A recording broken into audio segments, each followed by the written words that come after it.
everyone, it's Ben Hardy here, and in today's video we're going to be going over the all-new 2020 GMC Yukon Denali, and this one is an XL, as you can see how long it is in the rear. So first and foremost, a huge shout out and thank you to National GMC here in American Fork for providing us with this Yukon. Check out their inventory in the link below if you're in the market for new GMC.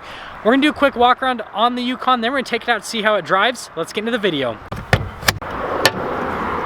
Under the hood here we have a naturally aspirated 6.2 liter V8 that goes through a 10-speed automatic transmission. Power outputs are 420 horsepower and then 460 foot-pounds of torque, with fuel economy being 14 around town and then 20 on the highway. Now let's go over things on the front end of the Yukon. So nothing crazy happening with the hood. The lights are pretty neat. You've got the projector bulbs and then you have these little LED accent lights that kind of come just around there. Fog lights are down below, and you've got the massive iteration of GMC's signature front end grille. Do get parking sensors here in the front, which is pretty neat. But yeah, other than just being massive and imposing, the front end is pretty simplistic. Now let's go over things on the side here. We've got 285mm tires on 22-inch rims, which are just massive. It is crazy to see rims that massive on a car from the factory. Got the Denali there, and then it kind of is like a chrome strip that goes to the back. Rims in the back are identical, but yeah, here's a full-on view. And actually, when you see the full-on view, you can understand that the rims aren't really that big because, well, the SUV is also so big, so it makes sense. Here is our key fob for the Yukon, and this is pretty cool. So if we press this twice, this opens up the little window thing, and yes, we're going to do the remote start in just a second, but I just wanted to show that because I think that's a pretty neat little feature. But to do the remote start, you do have to lock it, and then you hold down the remote start icon. Then that 6.2 liter V8 will come to life. When you are done with all of that fun with the V8, just hold it down again, that'll shut it off.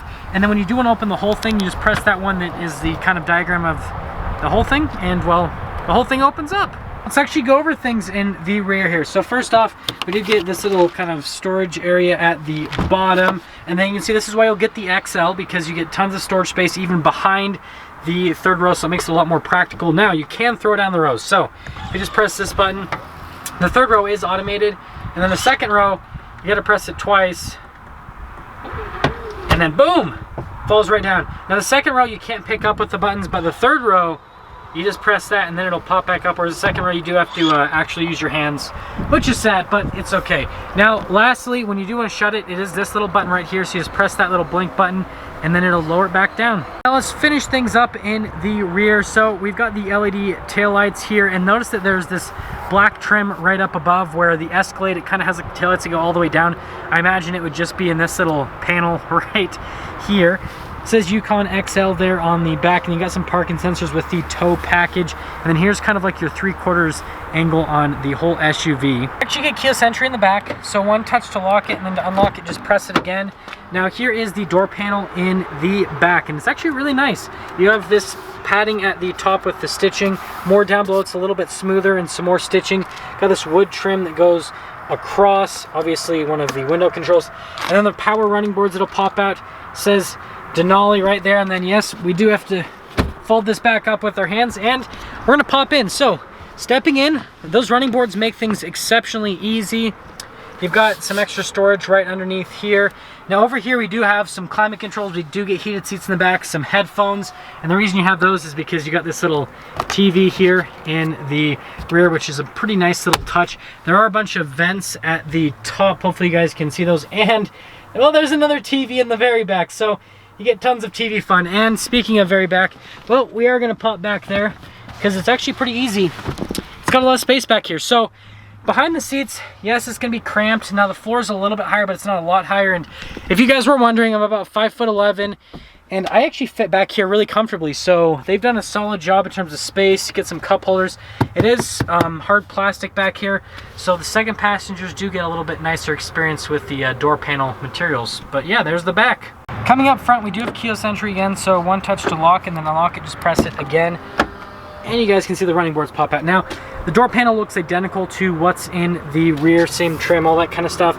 Controls over here for the windows, the mirrors, they are power folding, and then there are memory seats. Now you can see the sound system there by Bose. Here's the front seats themselves. It says Denali on it. You can see the seats are actually really nice. The padding on them is solid. And then we've got the controls to adjust the seats. Pedal layout is there at the bottom. And then over here we have our controls for the lights. And then this is for the 4-wheel drive system. So you have 2-wheel high, 4-wheel auto, 4-wheel high, 4-wheel low. And then you got your trailer brake controls just right next to it. And then you have a couple controls for some other stuff. So like your stability control, your parking sensors, your lane departure assistance. And then these are actually to adjust the pedals, which is pretty neat. And, well, the steering wheel is automatically adjustable. But here's one more look before we pop inside the Denali. Now to start it up, 1 foot on the brake, push C, push start. Gauges will do a really long sweep. And then everything will pop on and come to life. Here is the steering wheel in the GMC Denali. Now, zooming in, we've got the controls for the little center stack. You got your voice command controls and the phone controls. Contrasted stitching with the leather. Heated steering wheel button over here with the collision assistance, and then cruise control on the other side. There are rocker panels on the back of the steering wheel to control the radio stations. Windshield wiper stalks on this side. Now, it is a column shifter. You've got the plus and minus buttons to shift through that 10-speed automatic. You got the tow haul, so you just press that button in, and then that'll turn on the tow haul mode and show you guys what that looks like. So it's here in the center stack. Tow haul mode on, press it again, and then that'll turn it off. Now there are a couple different screens you can kind of scroll through here. Basically just gives you different bits of information on the Yukon. It's pretty easy to use, and yeah, I mean, I don't have a whole lot more to say about it other than it's easy. Here's the center infotainment system. If we pop it into reverse, the backup camera will pop up. We've got some trajectory lines that'll turn with the steering wheel. And then other than that, with the infotainment system, we can press a couple of the controls on it so you guys can see response time. You do have the little analog controls that help out. This is Chevy's older unit. It's not their newest unit. Response time on it's still pretty good. It just doesn't look as nice and new as the newer unit, if that makes sense. But yeah, that's your infotainment system. Below it are all the analog controls for that infotainment system. And below that, you've got the climate controls. Now, this does have a tri-zone climate. I showed you the climate controls in the rear, but you do have a separate dual zone for the front. And then we do get heated and ventilated seats for the front passengers. And then there is some more kind of stitching in this little area. Pressing this in, we can see that we've got a couple areas where you could charge some devices. Cup holders, which again, you can hide all of that. And then you do have a wireless charging pad here at the top. Opening up the center console, there's a decent amount of storage space, and the leather on this is actually softer than what it is in most of the interior, and there is some wood trim right there. Now we've got some more leather trim up here with wood trim, and there is some stitching, and well, there's the glove box for you guys. Now up top we have an interesting setup. So this is so you can see the rear passengers. That's the sunglass holder, so they are separate units. And then over here, this is for the tailgate to kind of have it set at different angles. Hopefully you guys can actually see the button itself. And then it does have a sunroof, just a regular sunroof. And if you're wondering why there's not a panoramic, well, it's because there's a TV there, and then there's another TV in the very back. So you don't really have room for it. But it is a gray headliner that contrasts against the darker bottom part. Now let's kind of finish things up with the interior on this Yukon, and man, everything is pretty much padded with leather. It's got stitching, wood trim, just, I mean, everywhere, even here on the top part of the dash. But let's talk about how much this bad boy costs. So this Yukon Denali XL with the 6.2, stickers for about $81,000 before you type a market adjustment, which it's a pretty penny. But I mean, this thing does everything. You carry people around, and it can tow, and you got TVs, so what more could you ask for? Anyways, let's take this Yukon out and see how it drives.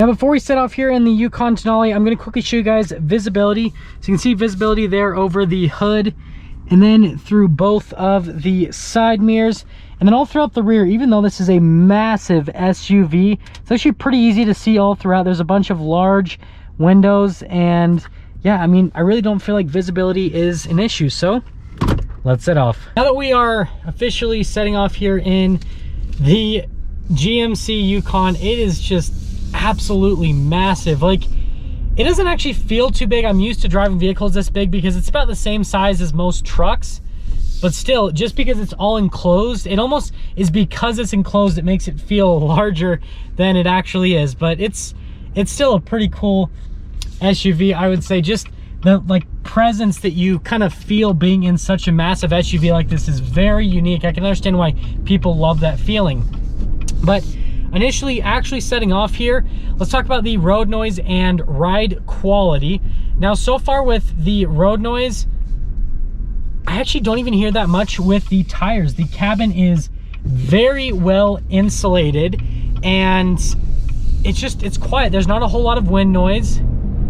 Hear quite a bit from that engine. That 6.2 sounds pretty good, actually. But yeah, other than that, it's pretty quiet. Now, getting up to a little bit higher speeds, I can hear a little bit of wind noise, but overall the cabin's relatively quiet, comfortable, all that kind of stuff. And in terms of the ride quality, even though this is on 22s, it's smooth. This is probably the smoothest vehicle that I have driven that is on 22s from the factory, which is just really impressive.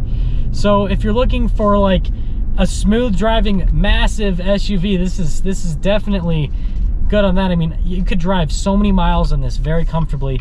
Now, the steering on it is very light. In terms of the directness, I mean, you guys expected it. There is some vagueness, and I mean, I expected that as well. It's such a large SUV, that's just going to be a characteristic of it. It's going to be vague. But that being said, it's easy to steer, and it does drive smaller than it is. And so just from like a handling, steering perspective, all that, it's not a struggle at all. Now we're getting our full-blown acceleration with this 6.2 V8. Ooh, that is torquey. It's powerful. This has a lot of power. That 6.2 V8 sounds good, and it accelerates just, it's great. I think that this is the engine to go for. The 5.3 is great, but the 6.2 it's so much better. Just acceleration, sound, how smooth the power delivery is, everything about it. It's so nice. It's such a torquey engine. I love it. So definitely get the 6.2 if you're looking at this. And well, let's sum it up. So if you are looking for a massive people mover, right? You need something to carry around a ton of people, then the Yukon Denali XL is definitely a super solid option to go for. You're going to get a ton of luxury features, tons of space, towing capacity. If you get the 6.2, it's a great engine. And yeah, I mean, just everything about this, it's such a cool setup. And so really, if that's what you're looking for, is a massive people mover that you can also tow with, then this is where this just really shines. And that's why you should check out the 2020 Denali XL. There we have it, everyone. The all-new 2020 GMC Yukon Denali XL. And again, a huge shout out and thank you to National GMC here in American Fork for providing us with this GMC Yukon. Check out their inventory in the link below. As always, if you're stopping for the first time, please subscribe, and then I will see all of you in that next video.